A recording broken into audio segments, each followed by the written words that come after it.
নারায়ে তাকবীর বলুন না জোরে। কথাই বলে আল্লাহ ছাড় দেয় কিন্তু ছেড়ে দেয় না। প্রত্যেকটা ধর্মে একতা, ঐকতা, ভালোবাসা, মিলন বন্ধনের কথা লেখা। নারায়ে তাকবীর, নারায়ে তাকবীর, নারায়ে তাকবীর।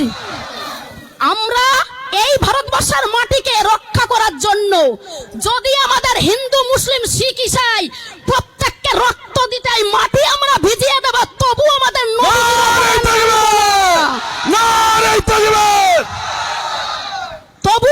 নবীজির অপমান মানব না। কারণ আমাদের বিশ্ব নবী হযরত মুহাম্মদ জি হচ্ছেন একজন শান্তির দূত, যিনি বলেছেন তোমার বাড়ির পাশে যদি কেউ যদি অনাহারে দিন কাটে, যদি তারা দুঃখে দারিদ্রতে থাকে, যদি তারা কষ্টে থাকে, তাদেরকে তোমার থেকে একটু খাবার তাদেরকে দাও।